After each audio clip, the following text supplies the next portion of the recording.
Movie Sucktastic is a podcast about bad movies and the people that love them. But it's more than just a podcast. It's also an online presence. If you want to know more about Movie Sucktastic or want to become a part of Movie Sucktastic, you can find us on Facebook. You can find us on Twitter at Movie Sucktastic. You can find our blog at boothreviews.blogspot.com.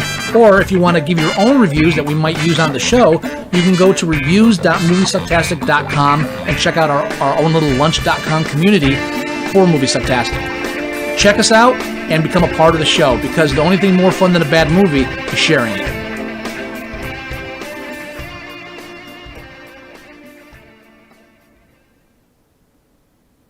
You are listening to Movie Sucktastic.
Dude, no! Oh! Well, hello. Good to have you. Yeah. Yeah, that's what we call the small anaconda. Here, you get the big one. Here. They changed the DNA. A new species has evolved. They're called mimics. Whatever they become, they destroy. Yesterday, they became It's human. not the order I put it in. It changed the order The masters of suspense and science fiction are unanimous in their acclaim. Wes Craven, the director of Scream, calls it truly terrifying. David Cronenberg says it's intense. And Clive Barker calls it relentless, smart, and scary. Rated R. Now playing. Okay. Now we're good. How come nobody's seen it? I think we have. Yeah, several times. I don't know. Technology, it's great when it works, but... Am I good to talk now? Oh, yes, I'm sorry. Welcome, everyone, to Movie Sucktastic, episode something or other. 284. 284, Joey knows. He's the keeper of the numbers. I am the keeper of the snark. And welcome to Movie Sucktastic. Apologize for not being on last week. I wasn't feeling well, and I said, fuck this shit. Yeah, but I'm better now. Later in the day, I was fine. I had texted Scott to make sure we were a go, and we were, and he wasn't feeling well. And I was like, you know what? Just something just came over me, too, where it's like, I don't feel that great either. Yeah. So I was like, let's just take the fucking night off and just Fuck get it. better. Yeah. Again, if this was our job and we were making money doing this, you would have had two very sick people trying to talk about Mimic. I wish it's my job. It would be nice. Yeah. Hey, I guarantee it wouldn't pay as much as my job now, though, so I'm okay with that. Well, it depends. Speaking of people doing this job full time, I want to mention something briefly. Yeah. I plugged the podcast or the YouTube show. He has a podcast as well, but I haven't listened to it. Dead Meat. Yes. And there's a kill count. They just recently did Suspiria because the remake's coming out. Oh. The remake looks fucking bizarre and interesting. Well, you know who the director of the remake is, right? I can't remember his name. It's just too Italian, but it's the guy that directed Call Me by Your Name. Is doing the remake for Suspiria. Seems like a reasonable jump. Yeah, I know. Well, what the fuck? You know what? He's probably in our age group, but because he grew up watching Argento, and probably just is in love with Italian cinema, specifically, what? Nothing. What?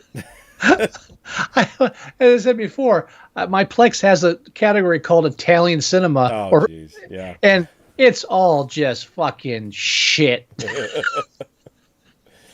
But anyway, he's probably just in love with the Giallo, and he just probably jumped at the opportunity to do this.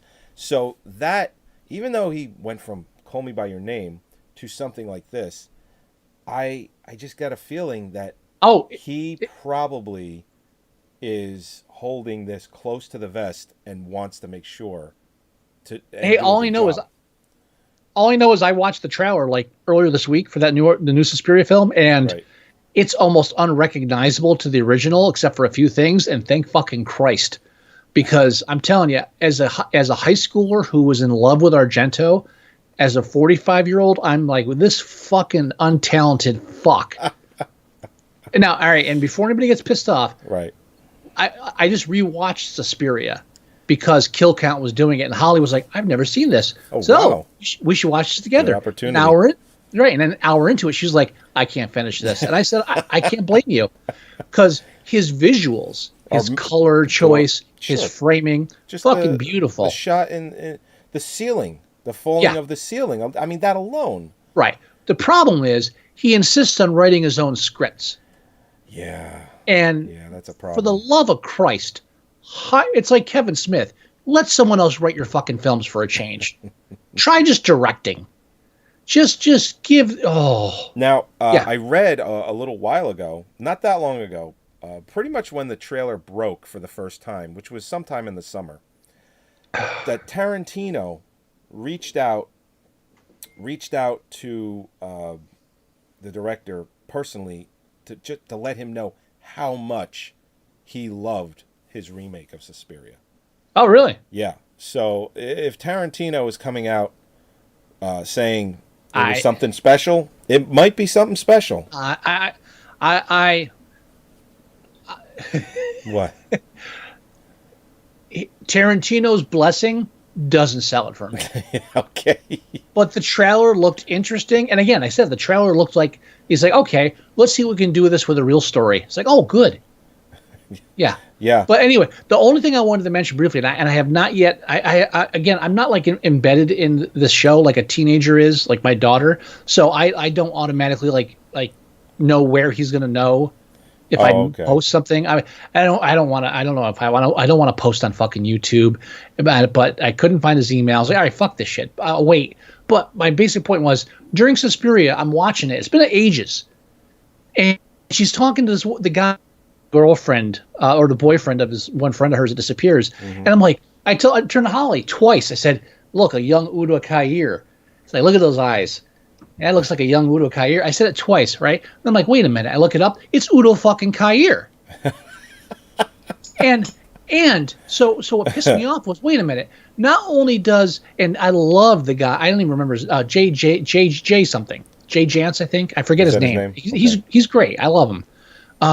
But not only did he not mention Udo Kier when he's going through this entire film, it's the second film he's had with an appearance by Udo Kier that he has not mentioned Udo Kier. And you said you let him know about it, but you don't know if he's seen it. I said I haven't let him know about it because I didn't know what format was best to communicate with him because I'm not a fucking teenage girl. Got it. So I just like I still haven't like. It. I'm sure he'll address it. I've wanted to reach out and say, hey, I do a podcast too, and I do a podcast as well. But you have production value, and I love your shit. And yeah, because he does it for a living. Right, if we did it for a living, we'd have production value too. I'm not knocking us. I'm praising him. I know. And everything he says, almost down to a letter, is everything that you and I would agree on. Like, even though he's younger than us, it's like this guy's on the same fucking wavelength. It's interesting. Except that he's not mentioning Udo Kier. He might be too young for that, but I don't know. No, he's making fucking references. He's not too young. He does his research. He knows who Udo Kier is. It's interesting. Udo. The Exotica convention in Edison is this weekend. And, I was going back and forth with my sister-in-law, who owns the Rabbit's Den Tattoo Shop in Milltown, New Jersey, 120 Main Street. if anyone needs a tattoo. Got a tattoo there myself. So she got an email from a what looks to be a porn celebrity, an adult film star, and we got into a conversation about. Well, first I was like, "Am I your go-to porn person?" And she's like, "Yeah." I was like, "I don't know." In my head, I'm like, should I be insulted or should I be flattered? I don't know. The first person she thought of to say, "Who is this person?" She contacted me. So did you know? Yeah.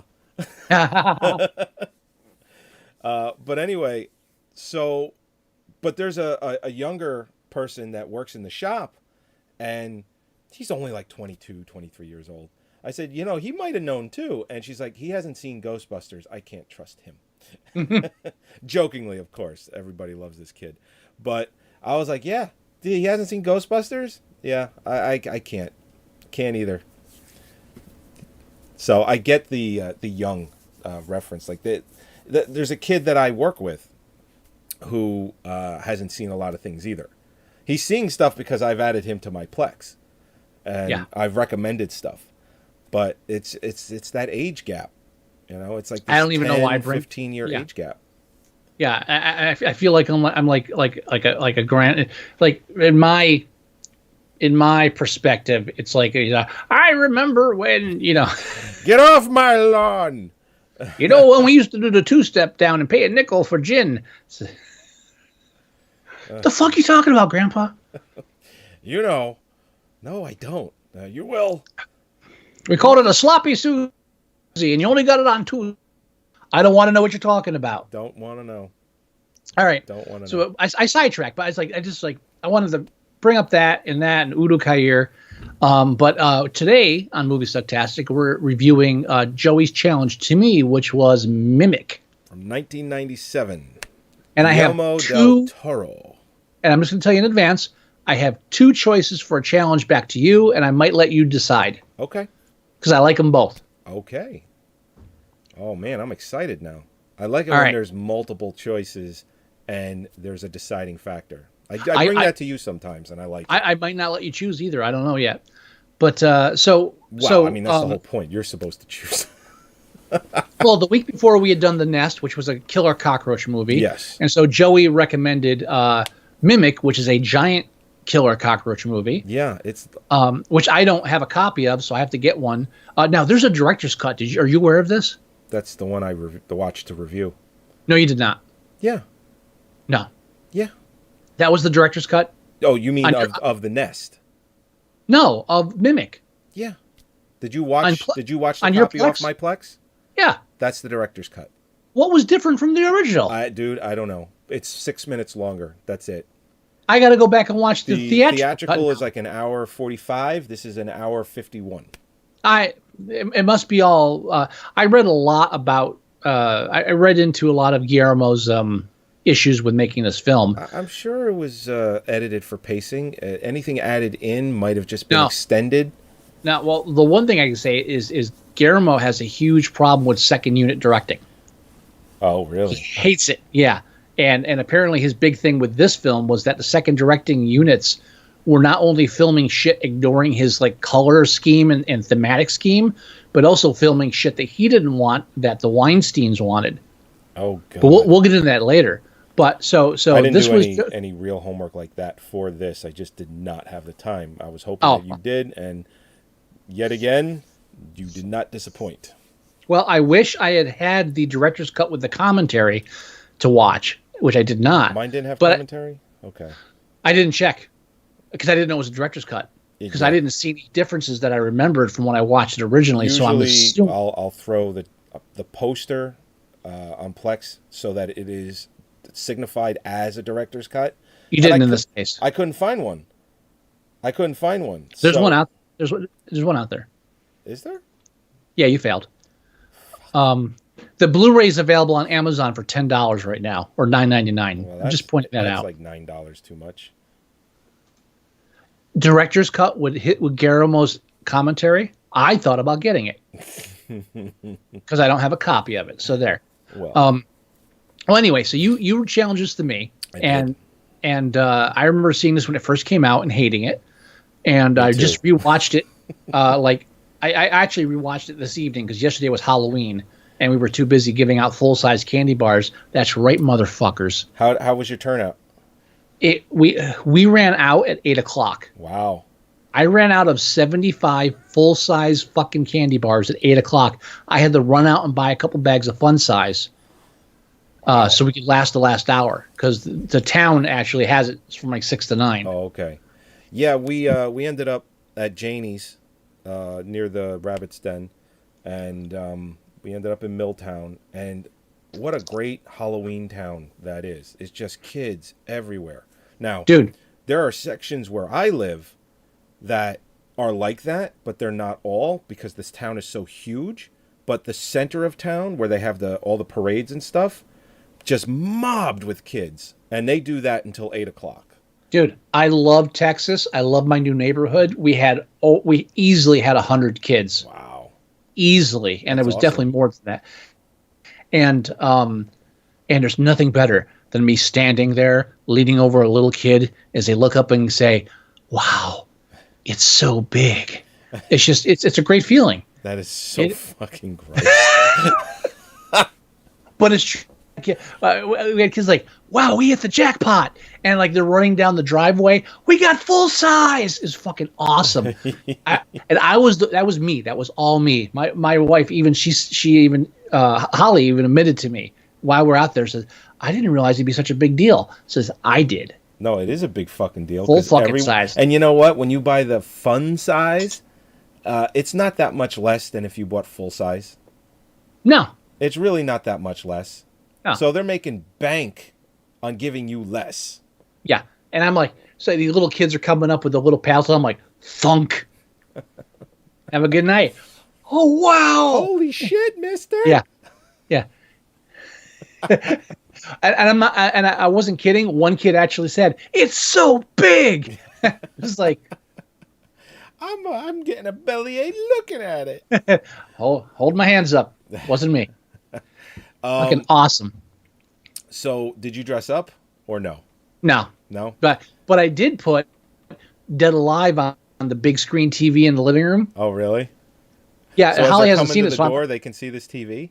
well, I thought they couldn't because it's on the wall to this side and the doorway's over here. But then I went to get the doorbell rang once, and there was like 4 kids. And apparently, if you lean all the way to the left with our glass door open, Right. you could just see the TV. And it was during the lawnmower sequence at the end. And I come out, and there's 3 kids, and this one little kid, as little, like maybe 10, 12. He's at the maybe 8. I don't know. I can't tell ages. I fucking don't care. Okay. But this little one, I don't know what he was dressed up with, but he's at the far left of the door, and he's like this. Like, someone's having a nightmare tonight. Well, and yeah. you know what? That is something that, as an adult, he'll be like, there was this one time when I went trick-or-treating. He'll remember that forever. Forever. Yeah. There is shit that when I was that age and I saw a movie, like, for instance, I walked home from school, and The Thing was on HBO. And my father was watching it in the other room. And I come home, my mother, she shoos me out of the room, and it's the scene where Kurt Russell's character, Mac, is doing the blood test. Oh, and then yeah. There's a scene where it hits the ceiling. Uh-huh. Forever burned in my brain. Forever. It's like I walked in on that, and I'm like, never going to, like, ever forget this image. And I never have. When that scene comes on, when I watch the movie, I get a flashback to when I was like 8. And you know what's funny is, like, before like the trick-or-treating started, Holly was saying to me, maybe next year we'll get like one of those blow-up things in the yard. Because like the guy across the street has a bunch of them. Right. And then after that night, I was like, you know what? That guy across the street may have dropped a couple $100 or so on his 10-foot fucking elephant with a Halloween mask and the 2 glowing ghosts with lights wrapped around them. And every fucking kid that came onto our street, when they go home, what's the one thing they're going to remember? Full-size Snickers, motherfucker. Full-size Snickers. Boom. Now, that's it. I dressed up as Rick Sanchez. I saw, yes. And I think I'm going to be dressing up every year again, because this year we had my nephew's birthday party and my son's birthday party, because they're only 2 days apart. So this year we had their birthday party, and we decided to do a Halloween birthday party, and told everyone, just like, get dressed up if you want, you know. And it was a huge success. So I think we're going to do it every year. So I already have my costume picked out for next year, because Danny is on a Back to the Future like kick right now. He is all about Back to the Future right now. He banked, or he marathon watched all 3 films Saturday, and I said, you know, I got the lab coat, I got the pants. All I got to do is change my shirt and get a different wig, and I could be Doc Brown. You could be Marty McFly. And he was so excited. Yeah, so, give it a year. Well, that's the thing. I already have a backup costume if he decides that he doesn't want to do that. So, well, dude, like, this is the first time in over a decade that I've actually enjoyed Halloween night, because our last neighborhood up in Jersey was shit. The kids were assholes. And it was like that kind of neighborhood where, oh, Halloween's on a Wednesday, so we're going to have trick-or-treating at 3 p.m. on a Saturday. What the fuck is this? Wait, they were doing that in your neighborhood? Up north, yeah. Dear God. Never. No, yeah. No It's like, way. we can't go out at night. It's too dangerous. Let's go out to come. And down here, No. the only negative thing about Halloween down here was that parents were dropping the kids off and then following them with their hazard lights on. Oh, they were doing that last night. Dude, get out of your fucking SUV and walk with your children, you lazy cocksucker. No, I made it a point to walk with my kids. I was dressed up too, so. It was just, and a lot of parents came up to our door with the kids, and thank you. It was like a real great night. Did you have any adults come to your door in costume? What, trick-or-treating? Yeah. No, with their kids. Like yeah, I was dressed up. No, we had a decent number. Yeah. Did they get a full-size candy bar? No, the parents didn't ask for candy. They're taking their kids around. Okay, I'm just curious because we got one group of teenagers who were like, "Hey, Merry Christmas," and I was like, "All right, whatever. You're not. You know, at least you put on a fucking." You know what ass. I didn't like last night that annoyed me, and I feel like I'm the get off my lawn guy doing this. There were kids not in costume where they took their book bag and they put it around the front, and they had it open and they walked up trick or treat. Like, not in costume. All they had was a book bag. Wow. They were wearing it backwards. Hey, at least the few teenagers we got had, like, at least a mask on or something in a bag. It's like, I was like, all right, I'm not going to give shit because, you know, I'm sorry. Holly was like, you don't want to get eggs? I don't give a fuck about being egged, but, you know, these kids are all right. I would have given them eggs. Like, yeah, right? Here's a fucking egg. It's like, here's some ketchup packets. And even when I was a kid, and I saw kids not in costume doing that, it annoyed me. So, yeah, well, because you're a rational human being, and there's very few of us left. Yeah. I'm sorry, I didn't mean to lump myself into that. No, it's fine. But, fine. Yeah, my best part of the entire Halloween night was a little girl like comes and she's crying before she even gets to me, and the mother's like, "Someone's tired already."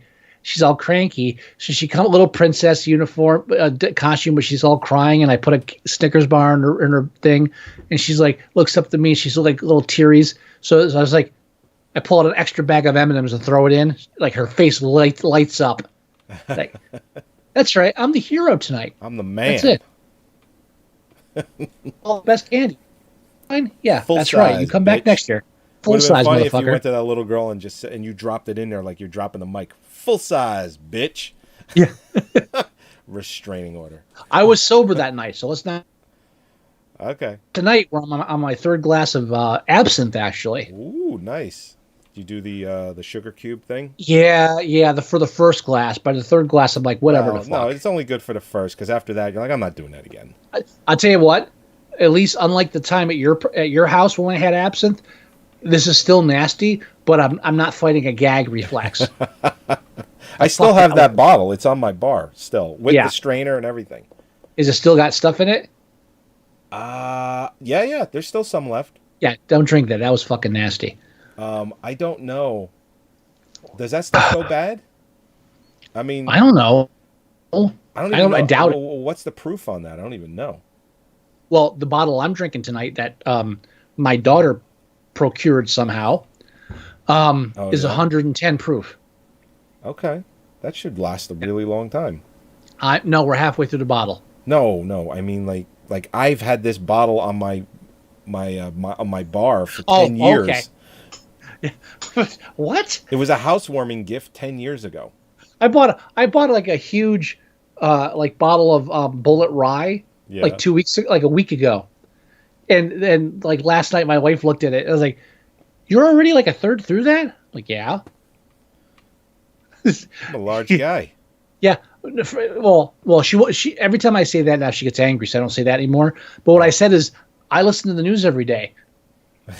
And just leave it at that. Yeah, that's all. I heard you guys voted early. Holy fuck! I know we're not even talking about Mimic right now. I know, but dude, I feel like a fucking idiot because I'm in Texas. I have a friend in Texas who's a journalist, Michael Russell. Okay. And like he's texting about like early turnouts already, and having spent my entire voting life in Jersey, I'm just like my brain's just clicking off saying, "Oh, I guess it's provisional ballots. Oh, the write-in ballots for people that are going to be away." Okay, you click, and then the kid at work's like, "Well, yeah, early voting." Says, I'm like, "Yeah, the provisional." Says, "No, you go and vote early." It's like, wait. You mean we can actually vote early? So yeah, I went yesterday. What? It's like a subconscious thing. My brain was just rejecting it because of Jersey for so long. Can you do that everywhere or no? Right?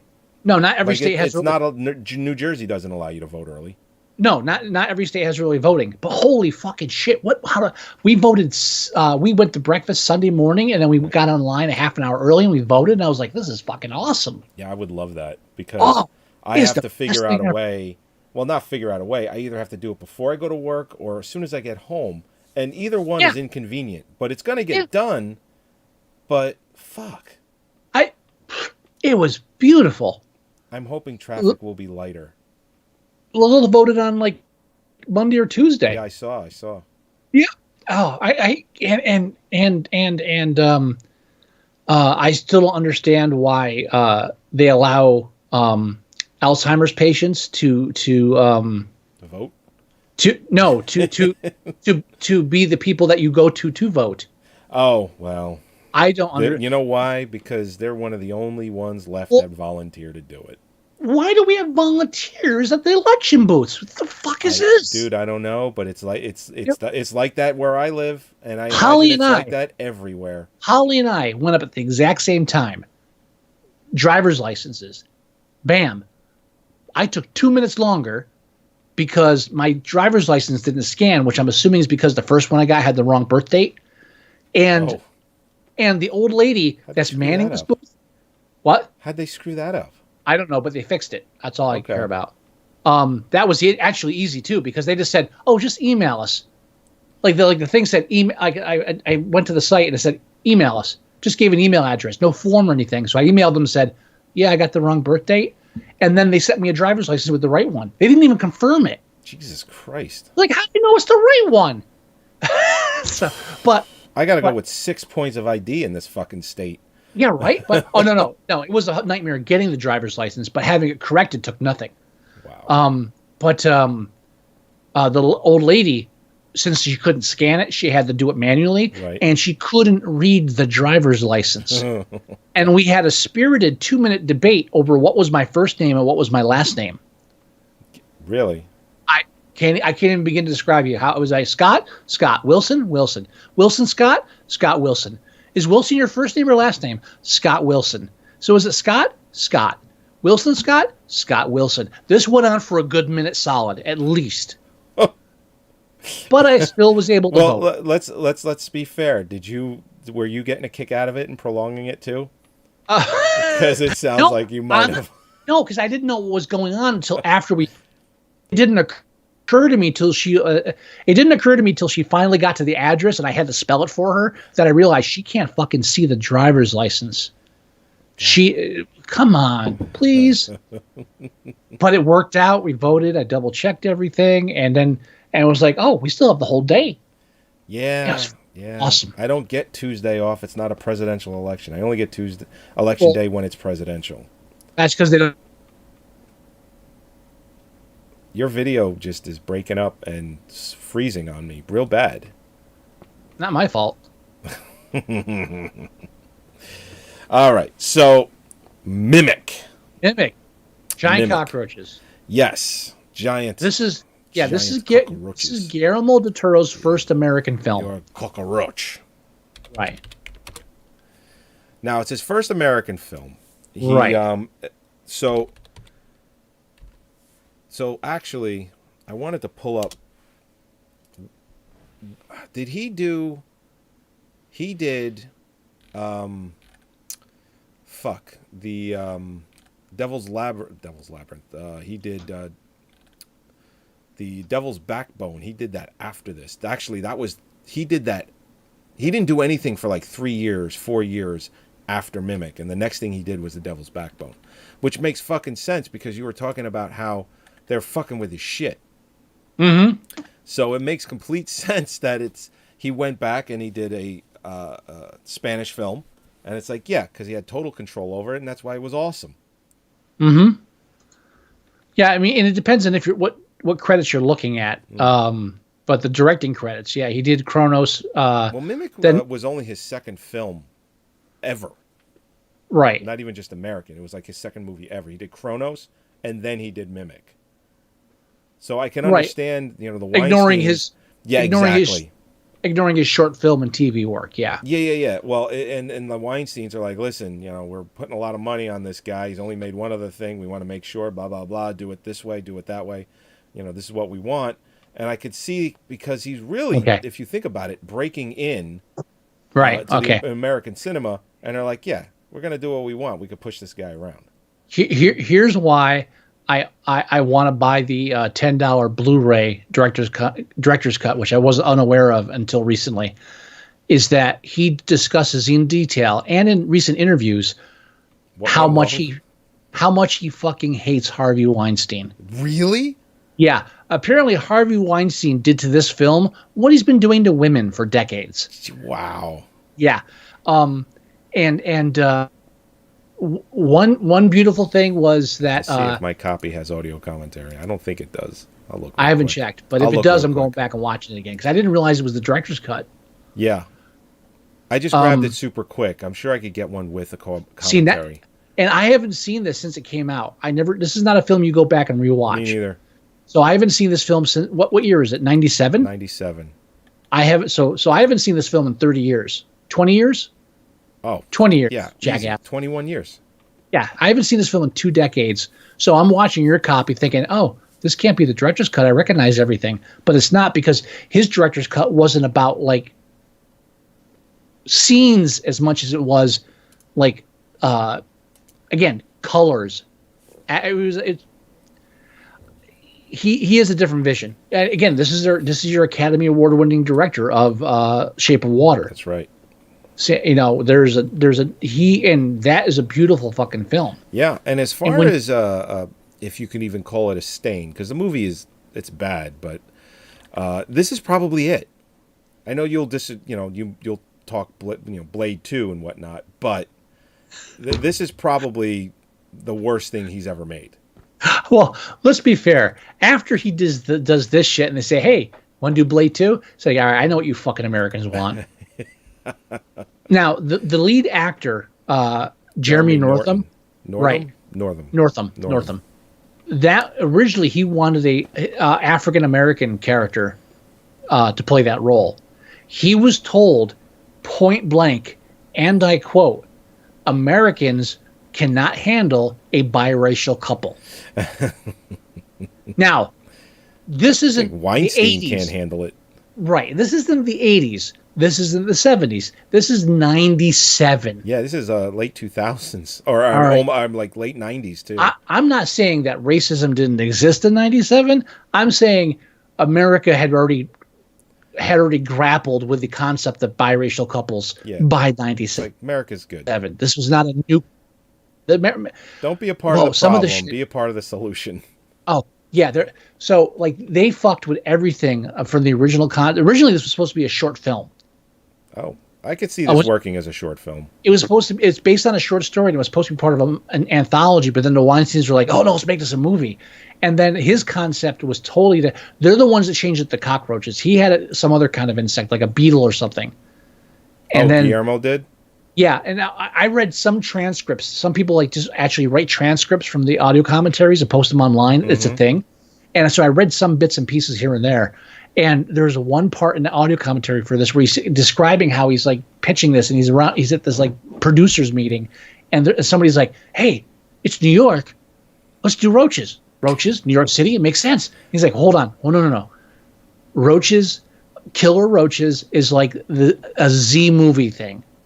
We can't do that.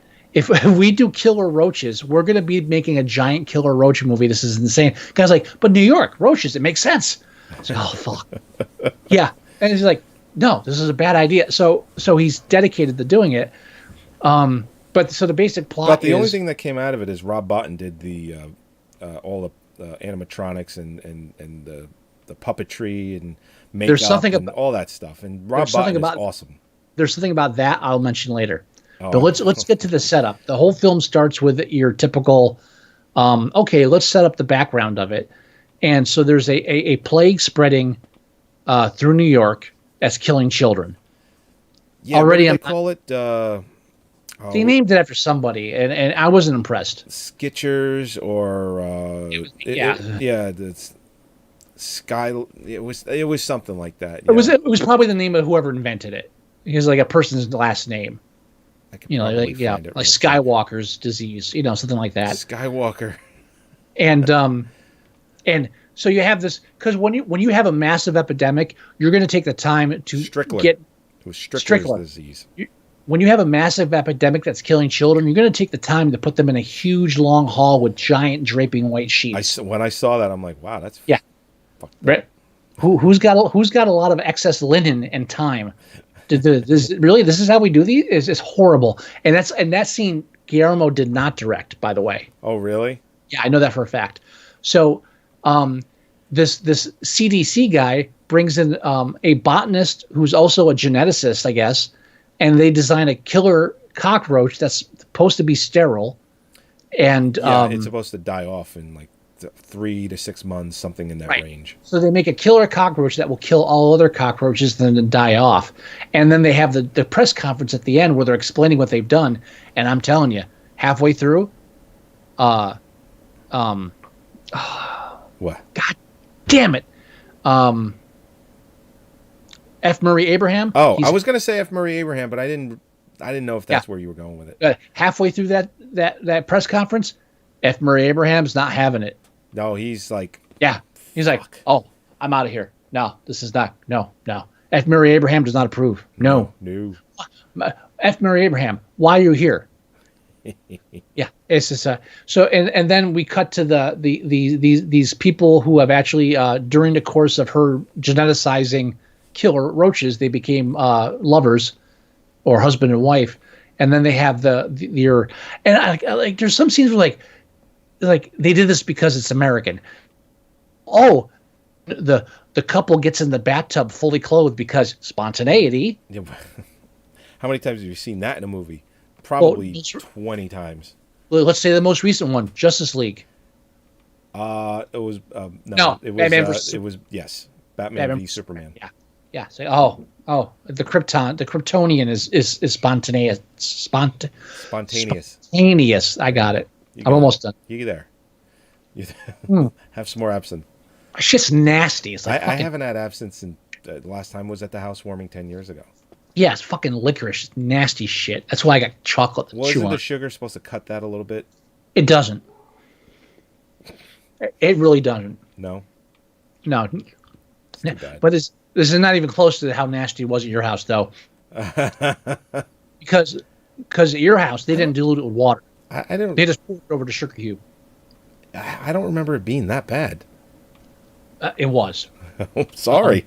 I'm sorry you had such a terrible time. I remember fighting the gag reflex, thinking this can't be the fucking green fairy because this is shit. Yours is not green though. Mine was actually green. Because it's watered down like you're supposed to. Oh, I see. Yeah, my daughter taught me that. Well, wait a minute. She's like, oh, there's wait, wait, ritual. wait. We did water it down because that's how you melt the sugar into the absinthe. I remember them pouring the absinthe over the sugar. Oh, maybe that's how they did your glass, but mine had water. Then they didn't use enough because it was fucking nasty. So anyway, yeah. Anyway. So, and then we go back 3 years later. They killed all the cockroaches in New York City and saved all the children. I'm not sure if I'm not sure which one's better. And there's a parallel with, and by the way, ironically, I saved all these children by creating a new breed of cockroach, but I can't get pregnant. Okay, so we're going down the sideline. And it makes sense, I guess. Yeah, he's wearing bags of ice for his balls, and they made it a point to mention that. And she's talking. He gives her like this thing where it's like the what is he? What was it like the urine of nuns? Yeah, nun urine. Yeah, and she's like, that's not natural. He goes, well, yeah, I'm wearing bags of ice on my balls all the time. That's not natural either. Before we realized that we were going to be slammed with trick or treaters, I turned it on last night on Halloween, and I was kind of half paying attention because I just poured a glass of rye, and so all of a sudden I just look up, is like, I'm putting ice cubes in my underwear for 6 months. That's not normal. And I turned to Holly and said, did I miss something? She's like, walked away for a minute. Yeah, they're trying to get pregnant. Oh, okay. I missed that. All right. So we went back this evening and rewatched it. So, but of course, lo and behold, now this film has more coincidences than fucking Les Miserables. Do tell. Well, I mean, so we've got Mia Sorvino. She's the entomologist / geneticist that's created a new wave of cockroaches to destroy the evil cockroaches that are killing children. So then 3 years later, she has 2 hooligan children that she pays to gather butterflies in the sewers. I don't know what the fuck's going on. And they bring her a surviving, ironically, they bring her, the one who created them, a surviving Judas bug, religious connection, Judas, opening scene with the priest being killed. Yeah. God, this is stuff that was lost in Guillermo's translation because of Weinstein, because, of course, he's a godless fuck. And so coincidence, they bring her, the person who created these things, an existing copy of that, and then she gets her CDC husband, who ironically was called to a location where a priest was killed by one of these fucking killer cockroaches, and a church that they're going through, and they happen to meet in a subway the old Latin man, Latin, Mexican, I'm not sure the proper terminology for that, and his autistic son. Giancarlo Giannini, he's fucking Italian. But he's supposed. But originally he wanted to be Latin American or Latin or American. Listen, or Mexican. There is no way he's anything but Italian. All right, but originally he was supposed to be, because he wanted the guy from he wanted the actor from Kronos to play in it. Oh well, yeah, Weinstein nixed that fucking idea. All right, that was supposed to be right. So they had to get him though, because the Kronos actor, I forget his name, he didn't speak English good enough. You don't speak the English too good. Well, apparently Josh Brolin did. Go figure. Oh, yeah. Dude, that guy's Thanos now. I know. How crazy is that? Yeah. Like when he's doing movies like this, and he's doing movies like what was the one with Kevin Bacon where he's invisible?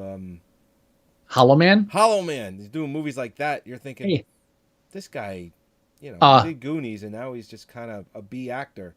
And it's like now he's one of the biggest actors in the fucking world. Do I need to point out that Josh Brolin, that Thanos is not the first DC Comics role he played? Jonah Hex. Thank you very much. Yeah. And then you think that it's like, yeah, now he's Thanos, and he's and he's fucking what's his face from Deadpool? Cable. Cable. Thank you. Which technically is Marvel, even though it was Image first. So. Well, yeah. But he had both of those movies come out this year.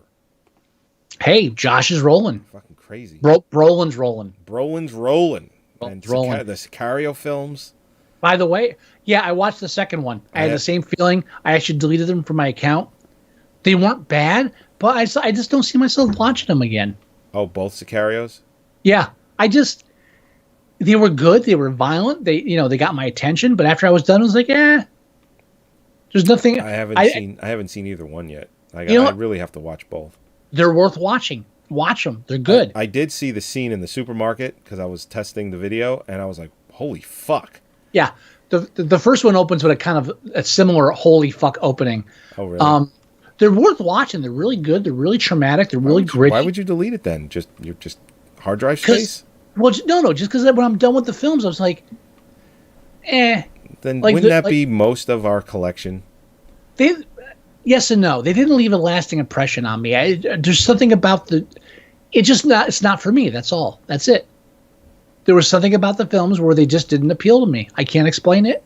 It's just a personal preference. Okay. No criticism about the films. I have so many people on my Plex. When I go to say, oh, let me delete some movies or trim it, I'm like, you know what? I can't because somebody might want to watch it. Yeah, you can. Yeah. Yeah. No, I know I can, but I'm like, Well, it would be like, it's like, oh, did you see Sicario? It's like, I watch it one time, just like you're saying. And it's like, I probably won't ever watch it again. It's like, but have you seen it? No, you haven't? You should check it out. It's good. Dude, fuck those moochers. Moochers. That's why says the guy who watched. Yeah. Says the guy who watched Mimic on his account like 3 hours ago. Wow. It's why I have Gigabit. I have too many people on my Plex. Yeah, shut up. I have to now. Yeah, shut up. It's costing me money now. At one point, it was just like, yeah, this is great. I'll have a server. Next thing, it's like, yeah, I got like 12 or 15 people that can watch shit at any time. Dude, I've got you and my parents. That's it. No, I got like 12 or 15 people. No, fuck that. You need to weed some of that off. Well, not everyone watches shit at the same time, which helps. Dude, the other night, I was like, all right, I'm home alone. I'm like, I got the TV to myself. I feel like watching something. I forget what I was trying to watch. I think it was... I forget. But halfway through, it freezes. I'm like, motherfucker. And I check. It's like, oh, my parents decided to watch Ron White's comedy special. Why the fuck did I put that on there? And why are they watching it now? I'm halfway through a film I wanted to fucking see. And I can't text them to tell them to stop because they rarely watch stuff. Well, you know what you can do? What? You can just stop their stream. And they'll be like, oh, something must have went wrong. No, that I couldn't bring myself to do it. And I forget what I was watching. I would have to check. But we're talking about Mimic, so I'm not going to check. Speaking of Josh Brolin, the whole interracial couple thing. Yeah. Another thing that came up is Guillermo wanted Josh Brolin's character to be gay. Oh, really? And he said, guess how long that lasted? One rewrite and that was gone. It's like fucking Weinstein. Just what a fucking soulless cockbag. One rewrite and it was gone. Yeah, it's just ridiculous. But so Josh Brolin is like he works under fucking Jeremy Northam, and they find a sweatshop under the church where the priest is killed by the cockroach in the beginning. We don't know it's a giant cockroach, and then everything. Well, yeah, because it walks around like a man. It looks like it's wearing a trench coat. Right, which isn't a bad. It's kind of a decent concept. I'm not against it 100%. No. I mean, if Guillermo had full reign, with his cinematography, it might even actually look even a little bit better because it looks pretty good.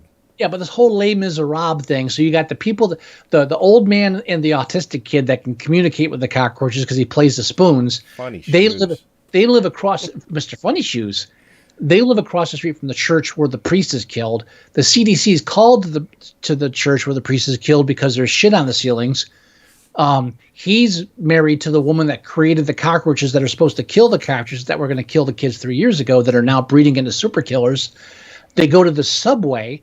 The CDC husband and the killer cockroach geneticist creator go to the subway to track down these because of these kids that found it, and they bump into a cop that knows the old guy and the Mr. Funny Shoes kid because they're in the same fucking subway, and they all end up together. Come on! Only thing we're missing is fucking. The only thing we're missing is I ruined it because I didn't even think about it. Mr. Funny Shoes. All we're missing, and I don't know why I always forget his fucking name. What, Ron Perlman? No, from Les Miserables, the movie. Oh, Hugh Jackman. No, the other one. Oh, the one from the 80s. No, the other actor from that one. Fucking the Australian. Hugh Jackman. No, the other one. The other Australian actor from... Or the British guy. Whatever the fuck he is. I'm drawing a blank. I think I voluntarily forgot a lot of that movie. He beats up people in hotels. Oh, Russell Crowe. Thank you, Russell Crowe. The only thing this film is missing is Russell Crowe with this. I love that. I got that. He beats up people in hotels. Yeah, I knew you. Oh yeah, Russell too. Crowe, that guy. Yeah, the only thing Mimic is fucking missing is Russell Crowe in the sewers. Remember my name. Who the fuck is that? Can we get any more basic than having the black cop in the sewer singing fucking like slavery chants? I was like, no.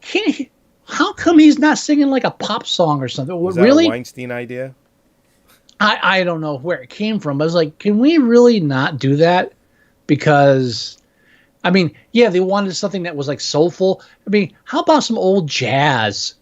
Do we have to go back that far? I'm not saying it didn't happen. I'm just saying it's just really, they have the only black character in the film. They have to resort to slave songs.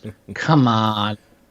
That's like disingenuous. And so the only thing I agreed about when it came to the black character in this film is how pissed off he got at the fucking Jeremy Northam in it. It's like, are you trying to make this guy that much of an asshole?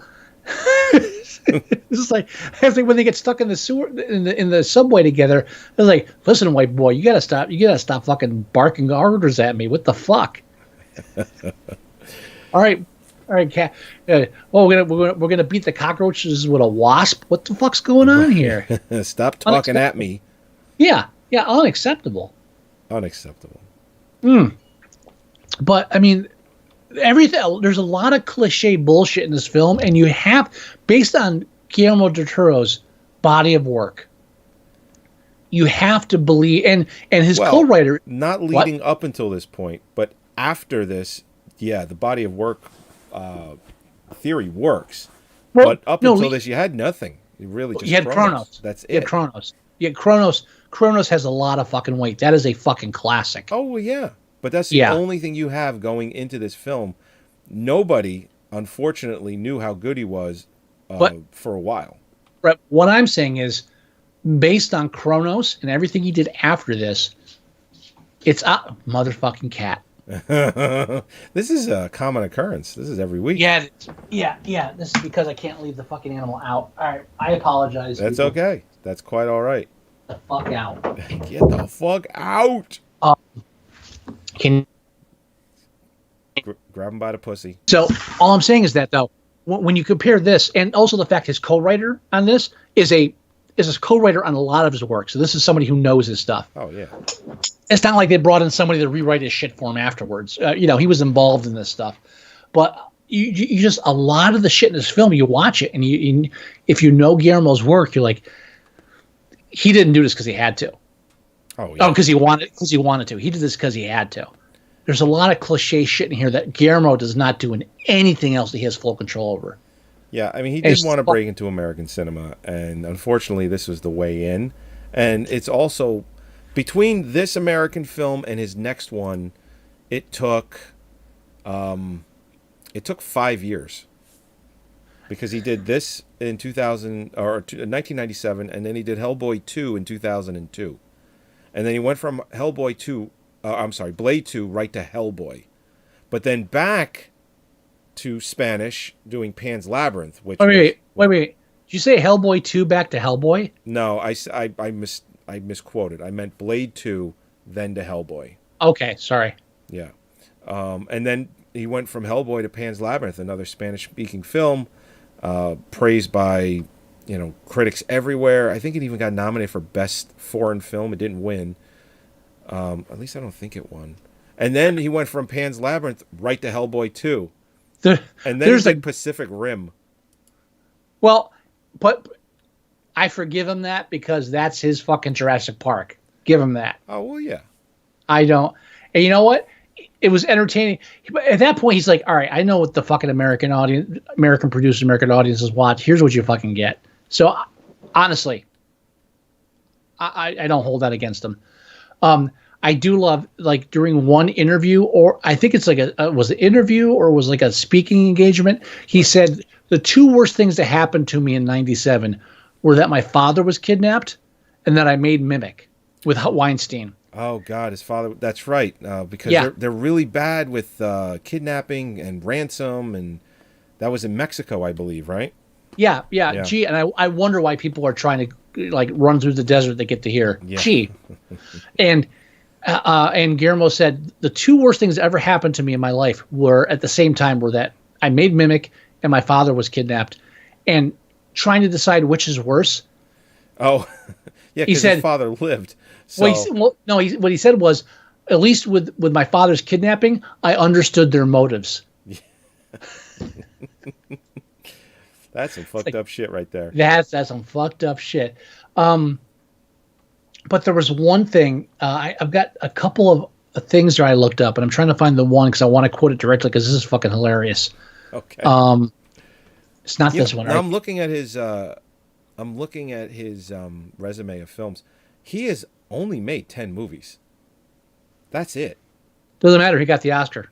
No. I know that, but you'd think that he has made more, but he has not. He has only made 10 films, which, you know why? For someone that's been working for 21 years, that's not a lot of movies. Because every one he does is because almost every one he does is fucking gold. That's why. Yeah, I liked Crimson Peak, but I didn't love it.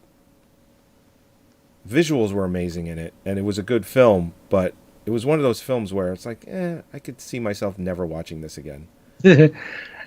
All right, so here's what I wanted to look for. This is somebody's transcription from the audio commentary when he's talking about the insect characters in this movie.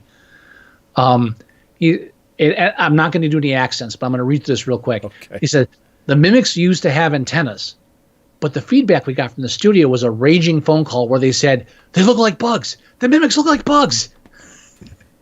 I said, but of course, we've been developing the creatures for a year and a half. You've seen the designs. You've seen the masquettes, whatever that is. You've seen the clay models. You've seen everything, and they are bugs.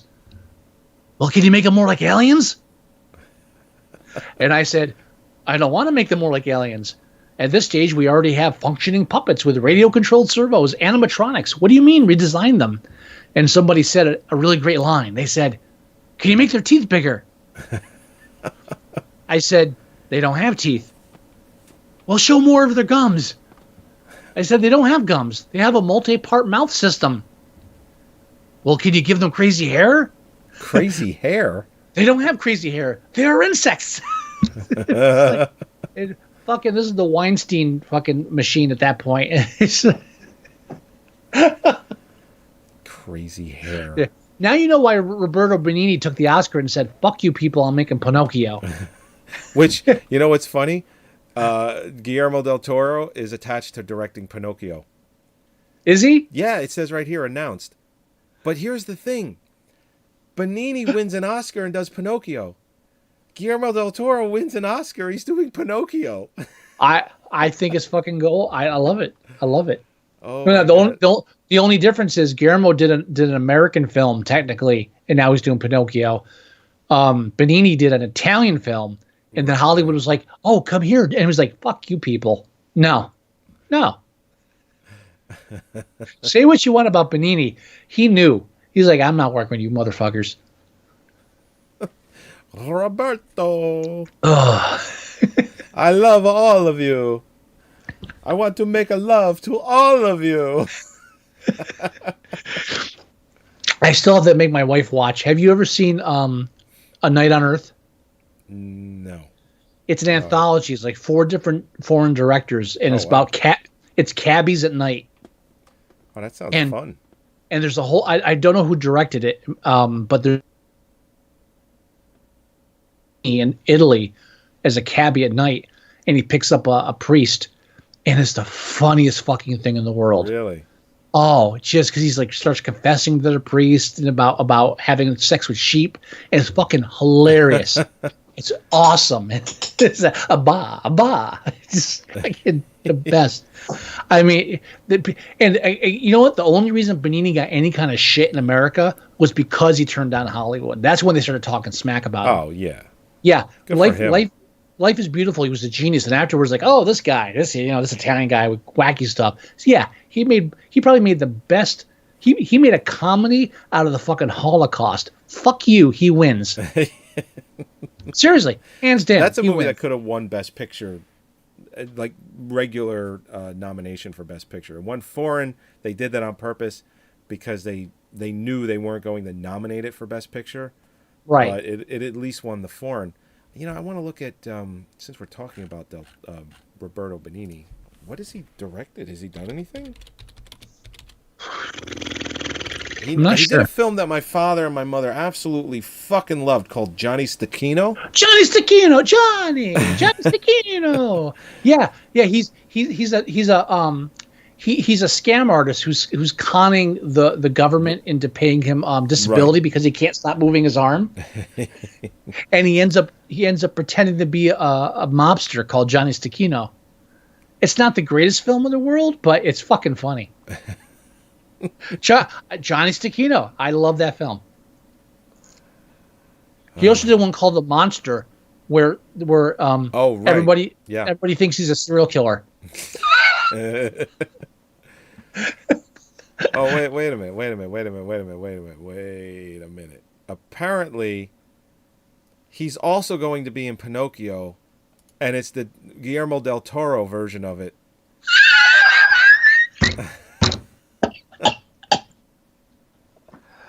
You're making that up, right? Wait, hold on. Are you making that up? He's playing Geppetto, whereas he initially played Pinocchio. Now he's playing Geppetto. Hold on, please. Hold on. I gotta click on this. Is this that? There's two sources. One says Del Toro. Then there's this one. Okay, it's not okay. It's Matteo Garrone. So it's not the Del Toro film. Although that would just be fucking brilliant because Del Toro would be directing and Benigni would be Geppetto. He gets a second crack at Pinocchio. I was saying, did this come up at like their like a monthly fuck American Hollywood meeting? How can we tell these people to fuck off? So I'll be in your Pinocchio film. every time we win an Oscar, we make a Pinocchio film. Agreed. Yes. So yeah, he did Johnny Stecchino. He did The Monster, and then he did Life is Beautiful. And then, like 5 years later, he did Pinocchio. He didn't make a movie right after. He did 5 years, and he directed the Oscar. film. He's fucking. Well, I think after you win an Oscar, you get a year to just say, "Yeah, I got a fucking Oscar." That's your job for the next year. Hey, you know, won an Oscar? I did. Who got 2 thumbs and has an Oscar? This guy. And then he won, he directed a film called The Tiger and the Snow. I've never even heard of that. I don't even know if it. A love-struck Italian poet is stuck in Iraq at the onset of an American invasion. Oh, that sounds hilarious. It's a comedy, drama, romance. You know, that sounds almost as funny as the Red Skelton film about the Civil War. Oh, yeah. where he's like pretending to be a Southerner, and like he gets caught between the North and the South, because there's nothing funnier than the Civil War. Best visual effects. No, this is the David D. Donatello Awards. The Italian Golden Globes, it got nominees for. And that's it. You know, one thing that stuck in my head is the black transit authority cop that they meet, Charles Dutton. Oh, right. There's a part where they get trapped in this train car in the abandoned subway, which apparently he can't shut up. Apparently, there are hundreds of abandoned subways all throughout New York City, and I don't disbelieve that. I just think it's funny. There's old corridors like beneath new subways, and of course there's still power running. But that's weird. But one thing that always stuck in my head. 20 years later, I still remember thinking when they're taking when Mira Sorvino is yanking like bile sacks out of this dead cockroach and smearing them all over his leg that was cut to spell. I just remember, that's got to be great for an open wound. Yeah. That's no infection here. Now, here's the thing. As far as director's cuts go, pardon me. It's okay. My apologies. I was like, all right, there's nothing in Joey's Plex that said this is the director's cut, but if I see something I don't recognize, I'll know. So at one point I was like, wait a minute, Josh Brolin says something about people crawling up the wall and taking a shit. He didn't say it. But then Charles Dutton said it later. It's like, oh shit, I was just mistaken. For some reason in my brain, I attributed, as opposed to out of my brain, I attributed that to Josh Brolin, but it was Charles Dutton that said it. But I could have sworn a shotgun was involved at the end of this film. And no shotguns involved. I don't know if that's faulty memory or if the non-director's cut, i.e. the theatrical cut, has a shotgun involved. I could be wrong, and I just, again, haven't seen it in 20 years. First time I rewatched it since it came out was last night or just today. Okay. So, but you know what this movie I was blown away by? What? How good the surround sound was.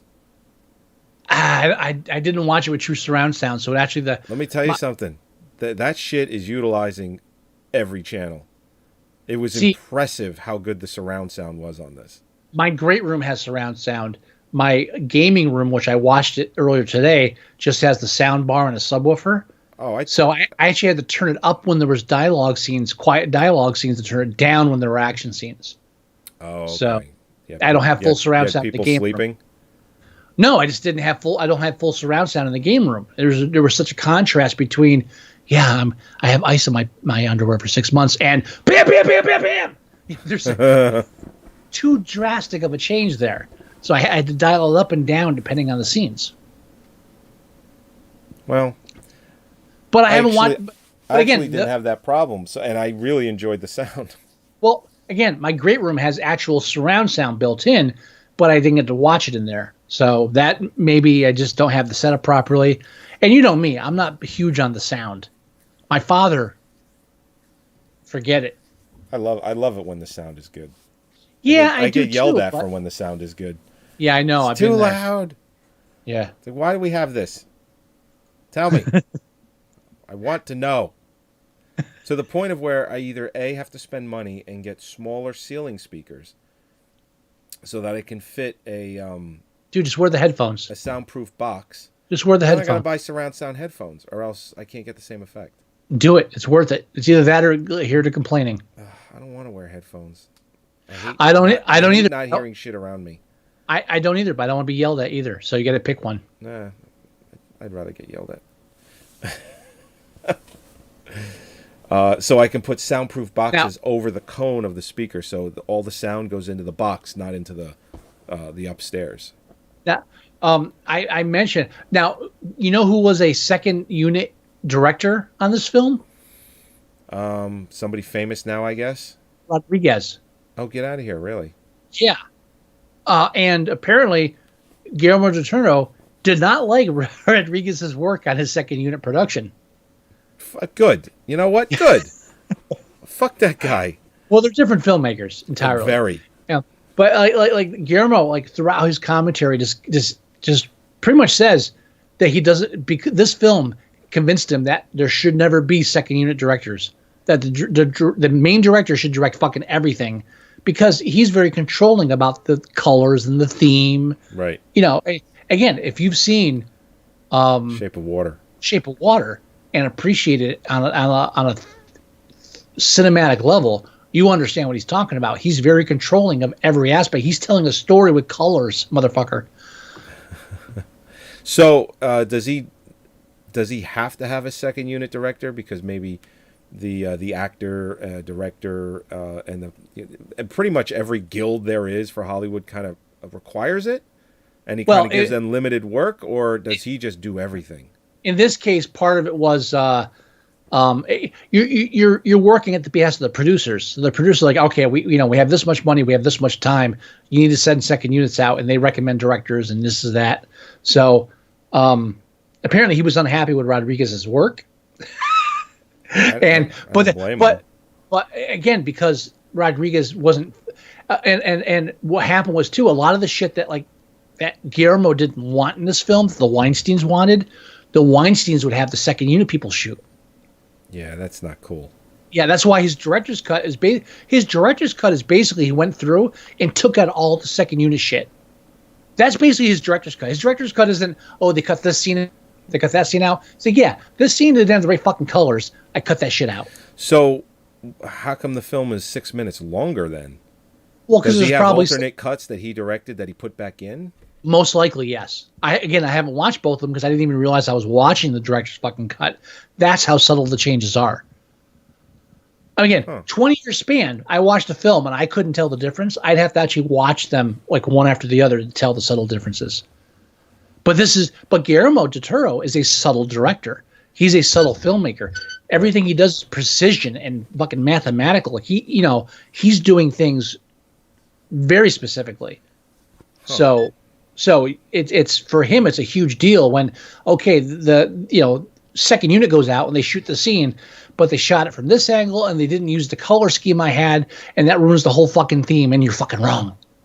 Now, one thing I love about the audio commentary, again, I didn't hear it, but I read some excerpts transcribed, is that when he went to make this film, the one thing he was told that you cannot do in an American horror film at all is you cannot kill children and you cannot kill animals.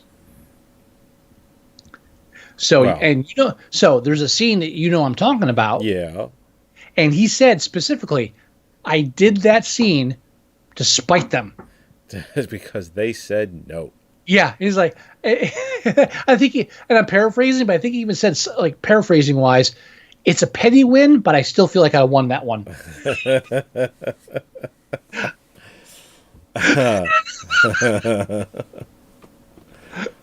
It's great. I mean, this film has a lot of fucking flaws. The ending, and also when you read about like the different script versions that were out and the different, and like his original concept and the ending, he wanted a darker ending where it's like, oh yeah, the world's doomed. And his whole theme was the whole idea that God has decided to, God has decided to punish us. Not even punish us, but like God has decided that, chosen the cockroach. Yeah, God has chosen the cockroaches over humans. That was like the theme he was going for, and it kind of gets buried. It starts off strong with the whole church sequence, but then and there's like remnants of it, like her picking up the cross when Manny gets killed. Spoiler alert, and cutting herself. Now, here's one thing I would change. So at the end, the waspy husband and the white woman and the very not ethnic child, all get together at the end.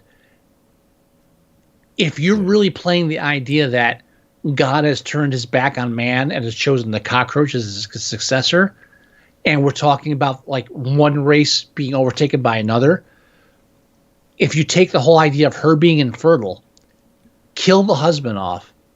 She's not. Oh, by the way, so she's a entomologist and a geneticist, but she doesn't know how to use a fucking pregnancy test. No, just wait longer. Yeah, she doesn't know how to time that. Right. She developed a strain of cockroaches that turned into giant killing machines, but she can't figure out how to wait for a fucking test strip. No. Yeah, all right. Fuck you.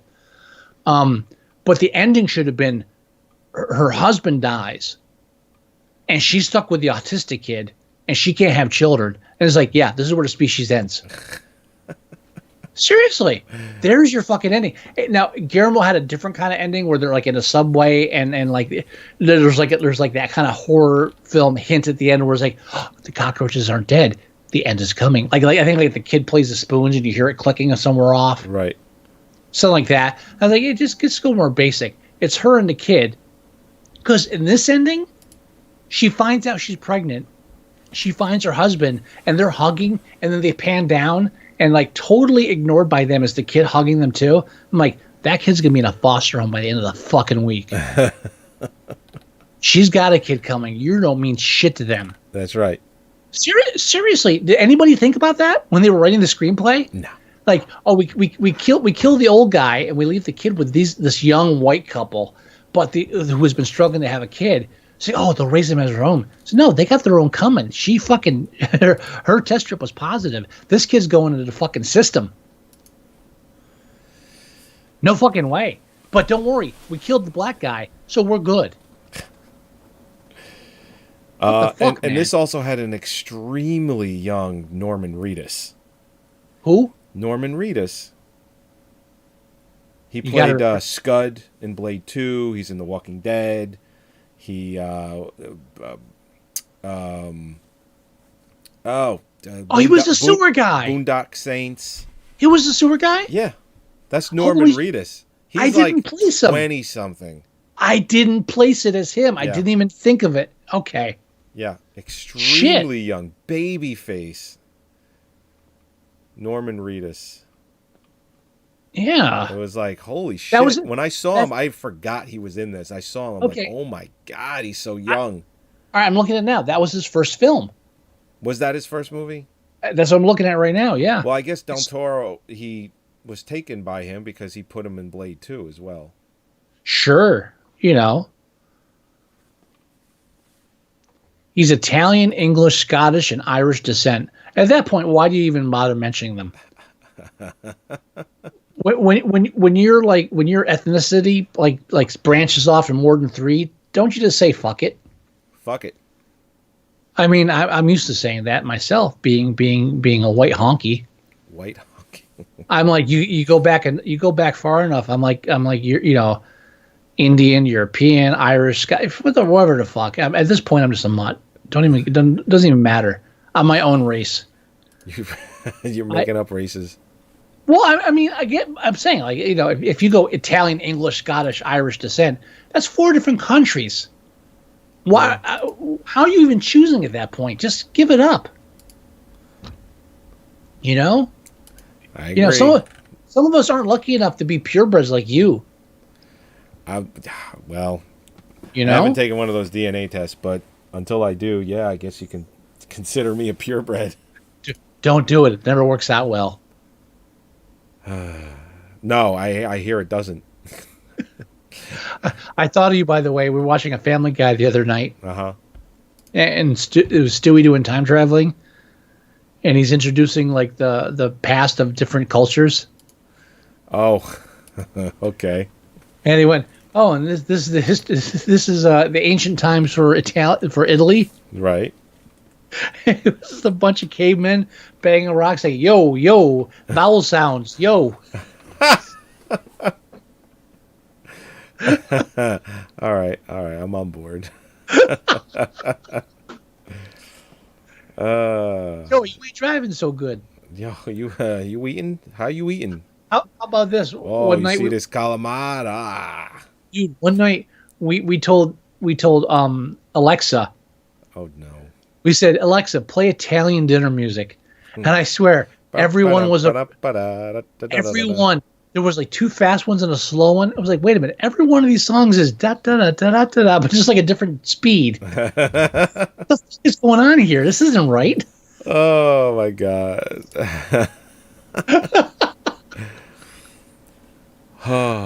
Anyway, yeah, you can't hear this, but it's everyone that's listening can hear it. It's like you hear this. It's like you're gonna get some good pizza pie. Maybe some spaghetti and meatballs. Oh, you know what? I was watching Mimic with Holly, and they get to the point where the MTA guy, or whatever you want to call him, is like showing them like the this is where the mole people live. He said, yeah, none of them can read or write, so they just use these hieroglyphic thingies. Like, homeless glyphics? What the fuck is this? And Holly looks at me, it's like, wait a minute, homeless people don't know how to read and write? They were children. They did go to school. It's like, what do you mean they don't know how to read and write? It's like, this is very mean towards homeless people. This is assuming that homeless people have no education. Like, you're born homeless. What the fuck? I didn't even think of that aspect. I was just like, homeless glyphics. And she's like, no, these were people. These were people that grew up, and at some point they went underground because of something. They weren't born under here. This is like, it's such a fucking bullshit aspect of the screenplay. It's like, oh yeah, the mole people, they're under here, and yeah, they don't read or write, so they draw these weird symbols to show where they're going. And look, here's an image of a cockroach guy looking like a human, and an arrow pointing this way. Yeah. What the fuck? Seriously? This is how serious you take this aspect of homeless people living underground because they're afraid of the common world? Oh man. And again, I feel bad because she pointed out the aspect that was even worse, and I was just like thinking, oh, I came up with a funny phrase: homeless glyphics. Homeless. Oh yeah. Man, but yeah, it's just the only thing that recommends this film. And there's stupid shit too, like when she's in her office and the cockroach breaks in to save the little cockroach. Oh right. And there's like, it's right behind her, but then like she turns and it's gone, and there's like a shadow that implies it flew away. But then when one of them attacks her in the subway, and when it flaps its wings, it's like, say, wow, these things are pretty fucking noisy when they're in the subway, but when they're in your office, they're like quiet like a ghost. Well, I mean, that's what you got a problem with? Yeah, no, I have a problem with a lot of shit. This is one example.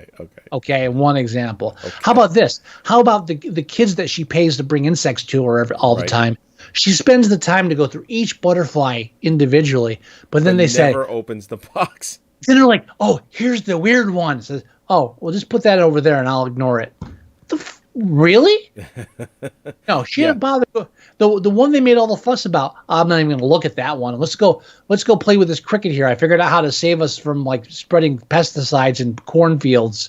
Yeah, I thought the same thing too. I'm like, how are you not talking about or looking at this fucking weird? It says weird bug on the box. Like, yeah, this is the weird one. It's almost dead, which means it's alive, by the way. Yeah, very alive. And she's like, oh, just leave that on the desk. It'll keep.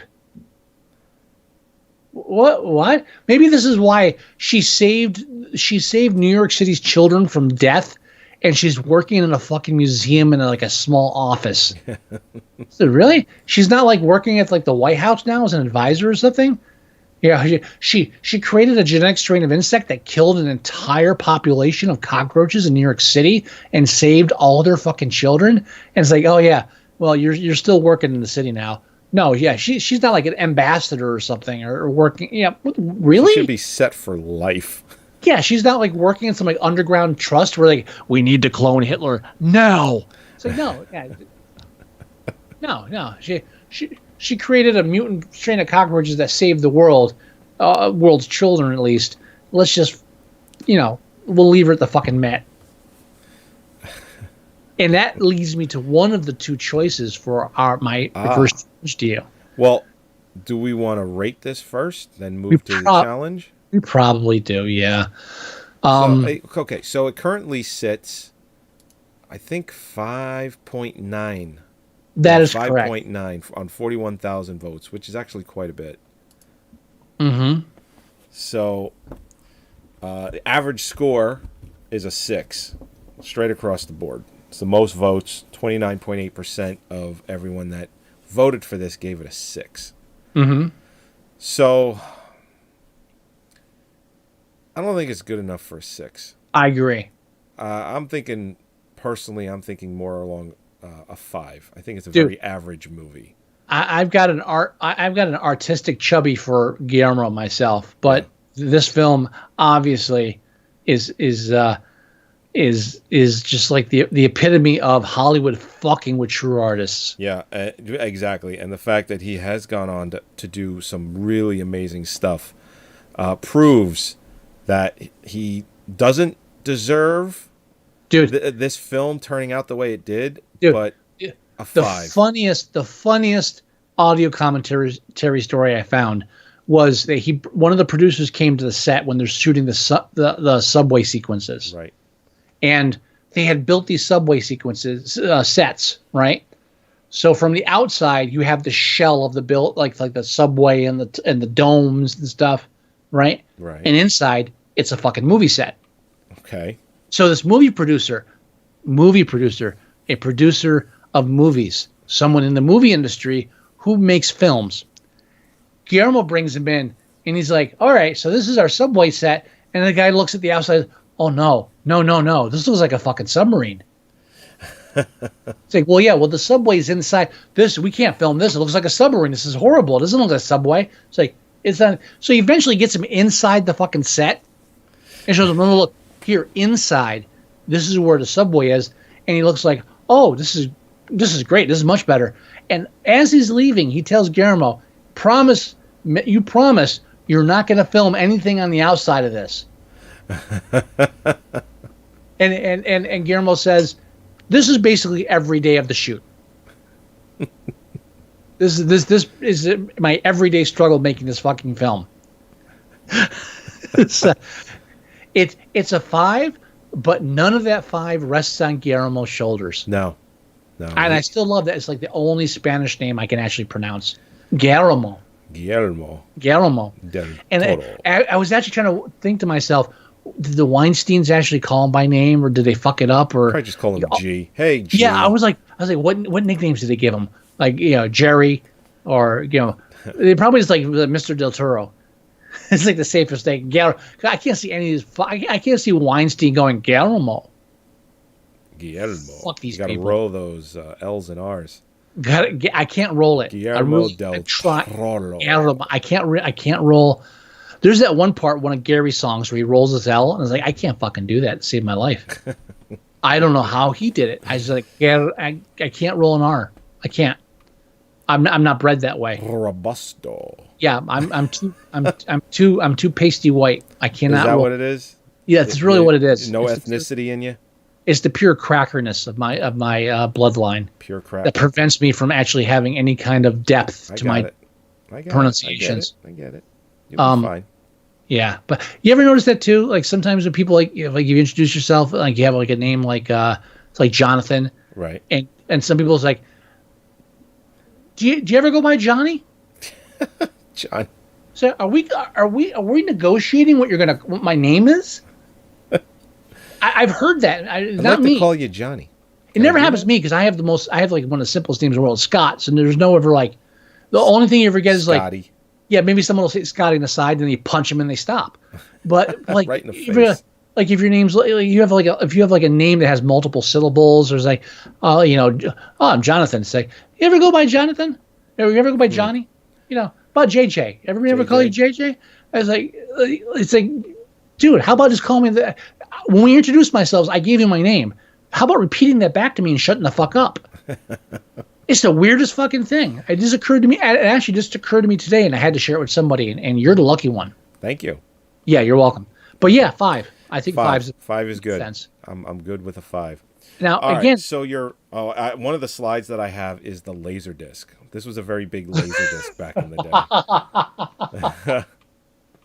What's a laser disc? When I was doing the slideshow and this came across, I'm like, I got to put this in here. I have to put this picture of the laser disc.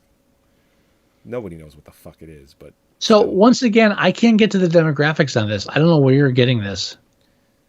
What? I went right to the IMDb and I clicked underneath the 5.9 is the 40,000 or 41,000 ratings. You click on that. Not there on mine. I'm on the edge. That's why. Oh, you got to go in through Chrome. Oh, you're fucking killing me here. You want to do the demos? I don't want to do it. It's your thing. Yeah, I got to open Chrome to do it now, though. Wow. I'm trying to think if I forgot anything else to mimic. Yeah, you know what? Just looking at the demos, there's nothing fancy about it. Oh, really? I don't think so. It's like 5s, 5.9 and 6s. Pretty much like it really just hovers around a 6 on everything. There's only one. There's an 8.0 under 18 female, and it's 1 vote. Hardly even worth mentioning because literally every other category, every single one is a 5.9, a 6, dude, 6.1, 5.8. It's like really like right on the brink of being. Have you noticed that almost every film we review like this has one female under 18 that rates it? Yeah. I'm wondering if they're all the same girl. Yeah, all like 4 million movies. on Yeah, IMDb. I'm like there's one. Do you think they really, just did a mass edit where they can highlight everything in the database and just No. put? I just think there's one really lonely teenage girl out there that I get needs what a you're friend. saying. Needs a friend. That's yes, Got a exactly. friend in me. Don't All don't right. do don't do I'm that. not going to do it. So what Don't do you do- got for me? All right, What so are your challenges, sir? I'm not going to beat around the bush. I had one concept, and then Holly leaned me towards another. Okay. I was like, all Maybe right, can I'm not. guess. I don't know. All right, I was like, I'm not doing fucking insects anymore. I'm not doing that. We Good. can't do this. I'm happy. Yeah, it's three insect films in a row. And Halloween's over, so Yeah, fuck this noise. So I was like, all right, I'm just gonna go with the fact that every time I hear the title Mimic, I think of Relic. Oh, I was like, all right. There's also a museum involved, and there's also a creature and an evolution involved, yes. and it has Tom Came out Sizemore. around about the Yeah. same time. And Tom Sizemore is always good for a laugh, not in a good way. No. And Holly said, "Well, why didn't you do something that the Black Cop was based in?" Oh God. I was like, are you challenging me to Alien 3? and I said, "You mean Die Hard?" She's like, "That's not the same guy." I was like, "Okay, I trust you." And so I started looking through his stuff, and I was like, "Oh yeah, look, sweetie, he did Alien 3." She's like, "You can't do that." I said, "Yeah, you're right." They kill the dog in that one. But he was also in a film that's been on my Plex since I had it, and I've never watched.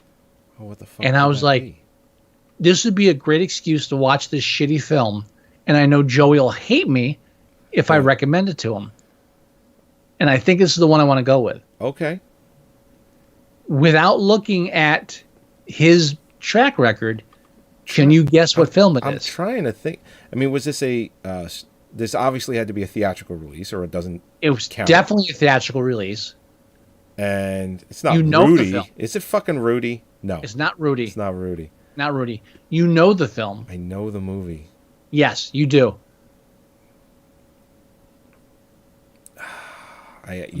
No, I'm just like, other than Alien 3 and like Rudy, I'm really drawing a blank on Charles S. Dutton. I right, know he now, killed somebody. Okay, now the film that I I'm know that talking about was made after this film by quite a few years, Oh boy. Okay. and it is not. What was the other film he was in? There was one here. I was like, yeah, it was not that one. I don't know why. Well, Rudy I'll would tell you come. what. You told me who's in it around the time period. I'm drawing a blank. All right, let me give you a more specific time period. Okay. 2010. Can you tell me someone else that's in it? Because I'm not getting anything from him. Let me put it this way. It's in one of our opening sequences. Oh. Mine or yours? Mine. Yours.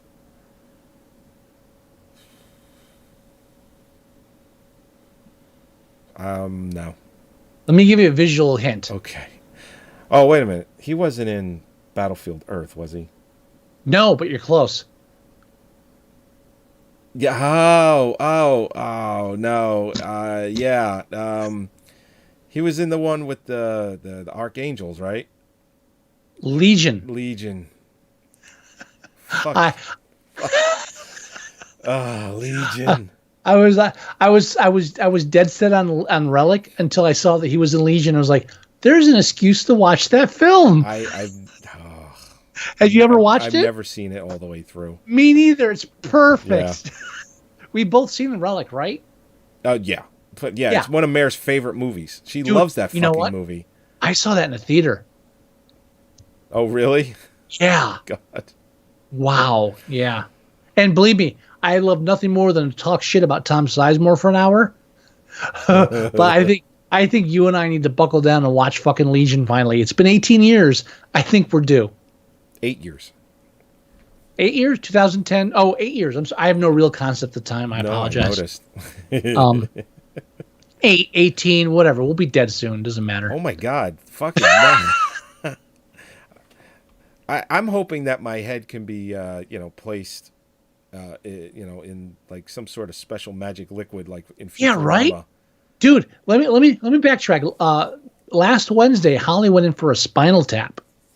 Yes, I remember you mentioning that. Right. So I'm sitting there with her. Better? She's feeling a little better. Yeah, it's been a slow recovery. So I'm sitting there with her when the nurses ask her all these questions, medications, this, that, and the other thing. And then out of nowhere, she says, "Do you have a living will?" I'm like, whoa. Whoa, this is getting serious. Really? Are we bringing this up right now? Says, you're basically saying, so if you die now, what do you want to happen? It's like, hold on a shit. So then the next thing she says is, do you have a non-resuscitation, or what is it called? DNR. Do you have a DNR? Oh. And I have trained my wife well, because and it sounds horrible, but it's a good thing, because she said, no, actually we believe in the living severed head thing. And so, see, I'm not the only one anymore. She is now part of my living severed head thing. She's like, yeah, no, you need to keep me alive no matter what. It's living severed head in a jar. As long as I'm conscious, that's all that matters. Yeah, fucking you're right, dude. I am totally prepared to live in a jar. I could still watch movies from a jar. You know what I mean? But she didn't even look at me. She just went right into living severed head. I didn't even have to prompt her. She knows. And you know what? They're getting real better with these handicap controllers for video games. I'm set for that too. So, yeah. Dude, guess what I played last night? Red Dead Redemption? You know how I did? No. No, part 2. Oh. Because we have our bet for achievements. Yeah, I haven't played it once since we started that. Me neither. Yeah, and I looked and I was like, yeah, Joey fucked out of that too. Well, no. I mean, we still have time. We have until November 8th. Yeah. No, my daughter was voted best carny at Six Flags, and so they gave her a free copy of Red Dead Redemption 2. Get the fuck out of here! That's awesome. I know. I was like, wow, that's a real prize, and all you're doing is convincing people to shoot water in a clown's mouth to break a balloon. I mean, that's fucking awesome. Yeah, and so I told her, says, well, I'm playing it, so install it on my PlayStation as well. Oh, you got it for PS4? She got it for PS4. Oh, okay. And I got it from her for PS4. Nice. How is it? Is it good? I only played the opening, the learn how to play introduction. Okay. Because it was Halloween night. I just played it last night for like an hour or two, and then I just as it got to the part where you could do whatever you want, I was like, I'm going to bed. because I'm fucking 45. So fuck this noise. I got you. But yeah, I just had to brag about that. That's right. Because apparently, like Lilith, who's working like minimum wage now, she was telling Holly, I'm buying that when it comes out. And meanwhile, I'm like, I'd buy that when it comes out, but that's too fucking expensive. I'll just wait until it goes on sale. Yeah, and I can't. I just can't. No. I hear it's great, but I can't spend $60. But then neither of us had to buy it. It was like, shit, I'm playing it now. Yeah. I mean, I am going to buy it, but you know what? In a month or two, because it's Rockstar, their shit sells so well in a month or two, it'll be like half the price. Or Holly says hi. Hi. Christmas is right around the corner, so there'll be sales. Definitely. Yeah. That's why I'm waiting for We Happy Few. I'm waiting for that to drop a little bit. It did just go on sale, but it didn't drop that much. Which one? We Happy Few. I think it dropped only $10 or something. No, I'm waiting for like $20. Yeah. Well, we should hit that for their Christmas sale or like New Year's. They always have some massive sale. I might, depending Christmas. Depending on how money is, I might break and buy Fallout when it comes out, even though I'm not into the whole multi-million morgue thing. Oh, right. But I might just bow to tradition, but I don't know. Yeah, I still have other games Fallout 76. Yeah, but I still have other stuff I haven't even started yet. I bought, they had it on clearance for Halloween. I bought clearance on sale. Outland 2. Oh, okay. I never finished the first one. Oh. I'm like halfway through. Outland 2. Yep. Yeah, I haven't finished the first. I have The Evil Within. Oh, right. The second one they have on sale. I never even started the first one. You know what's funny? The second game takes place in Union, New Jersey. Or it says Union, the town of Union. And I'm like, it's got to be New Jersey. I mean, well, how many unions are there in this country? There's like 4. The country's a union, Joey. Well, it is, but it's like the town of Union, a place for. It's like a great place for community or some shit like that. That's what Said like someone who's lived in Jersey all his life. Well, yeah. Well, I would just if Union is the inspiration for the game, I'm like, that's pretty cool. But the only way is you talk to a developer. All right, so we're gonna review Legion. Right. Oh boy. which has Dennis Quaid in it. That's right. He's like the big actor in there. Well, big actor, but I don't think he's like the top build or anything. I think he's just in there.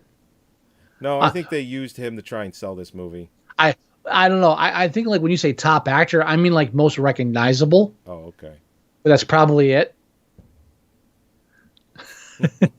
Dude, again, Quaid. I've been putting this film off since 2010. And I know you have too. I'm like, I'm not gonna watch this movie on purpose. If it's come up in a challenge, yeah, we're good. We're there. Oh, dude, by the way, I just blew up the poster. Right. And the Photoshop job they did to put an Uzi in the angel's hand. Oh, it's terrible. Is so fucking bad. It's like they just had like an intern do it. It's like, yeah, we don't even give a fuck anymore. Just yeah. I gotta see it now. It's amazingly bad. Oh wow, yeah. Holy Christ, that's fucking terrible. It's like, yeah, we went to like is that one of the original posters?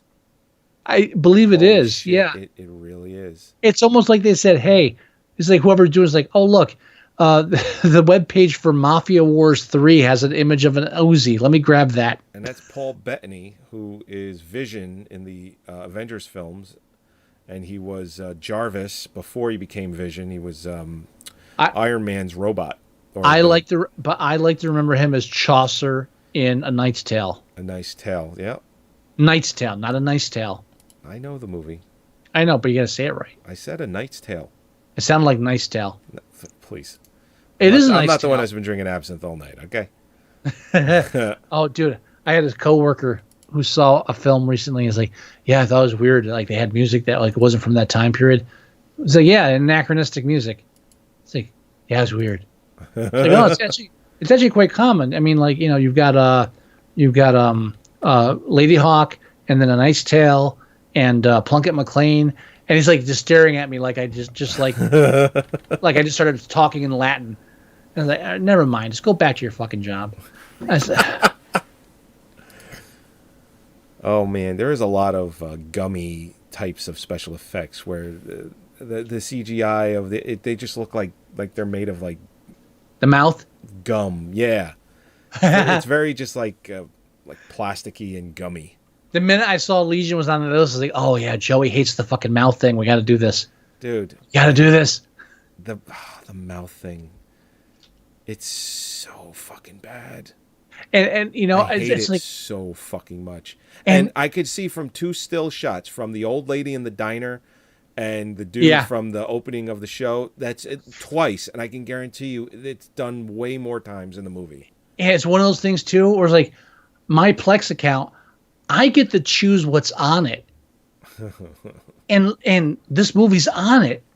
I don't have it, so I have to get it now. All right, I do, and I'm like, I'll get it. Don't worry. But why? Why? I understand films that I want to see, and I understand films like, okay, man, I should see that. This doesn't apply. Yeah. Why do I have it? Obviously, I have an illness where I must injure myself on a regular basis. I don't know. And hang on a minute. I'm going to tell you wait, I might have it on my Plex. You might. Holy shit. You know what? I think I do. Let me look real quick. Movies. Oh, I can tell you exactly what I was watching when my parents started watching Ron White and I got pissed off. What was that? It's film called Revenge. What was It's it? It's a French film called. All right. I forget if it was Saturday or what, but there's one day I was like, all right, you know what? I'm just watching fucking movies. So I watched Ocean's 8. Oh, okay. I haven't seen it yet. Not bad. Yeah. It was fun. Then I watched The Commuter. It's the one with Jackie Chan? No, Liam Neeson. Oh, that one. That's the one where You're he's on the thinking of- train. You're thinking of The Foreigner. The Foreigner, yeah. Yeah. The Commuter's the one where he's on the train, and Norma Bates from the Bates Motel TV series makes him like try to kill somebody. I do not have Legion, so I got to get it. All right. Well, I've got it if you want to watch it off mine. No, I get it. And then, but then the third film I watched. So I watched like a mainstream film, and I watched a cheesy, shitty mainstream film, and this French film called Revenge, which is it's a rape revenge flick. It's I Spit on Your Grave, but in the desert with French people. Got it. And it's pretty good. The ending is fucking amazingly bloody. Oh, I really? mean, like, yeah, the end is just like, Jesus, there's so much blood. This is really, it's a decent film. I'm like halfway through it, and all of a sudden it stops. Like, what the fuck? And I look up, and I look it up. I go back to my computer in my office. It's like, oh, someone's watching Ron White. I wonder who that is. Why do you have it? Because I mean, I like Ron White. I don't dislike him, but because I still don't have grab any of his comedy. specials. I still grab comedy specials of comedians that I like. So then I occasionally can go and watch them. If I don't like them, I delete them. Okay. And but of course I grabbed what my parents like. So I was like, fuck. And it's like it's a weekend. It's like, God damn it. So I just had to fuck with the speeds for a couple of times, and then it finally started playing again. Oh, okay. Well, yeah. Well, first I'm watching it's fine, and then all of a sudden the resolution shot to like 10-bit. Well, you can change that for them. Yeah. Everybody outside of your house, you can choose how they see it. I do, but it never sticks. I don't know what's going on. It'll stick. You got to do it at the server end. I you change it to 2 megabit, and you'll be fine forever. I'm telling you, I do that, and it doesn't stick because computers hate me, and I work for technical support, so that's funny. But I'll tell you what I did see recently. I'm telling you right now, Revenge 2018. Yeah. Commend it. Okay. All right. I just watched real quick before we end the show. I just watched Upgrade. Oh yeah, and I thoroughly enjoyed it. all right. Did you like the ending? Not really. Thank you. We're getting too old. Yeah, it must be. The ending hit, and I was like, well, that's not fun. Yeah. Yeah, because it doesn't promote any real sequels either. I don't give a shit. Not that I'm asking for a sequel, but it's like, not to give away the ending. We could talk about it off air, but there's a different way I would have ended that, and it would have been fun. Right.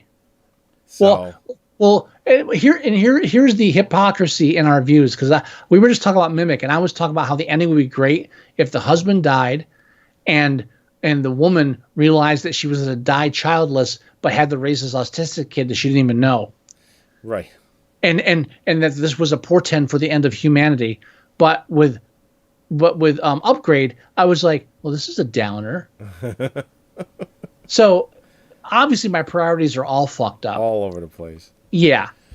But All right, let's end this. You know what it is? I really do have a problem with a film where they make you care for a character and then they fuck you at the end. Yeah, that is true. Again, certain films it works.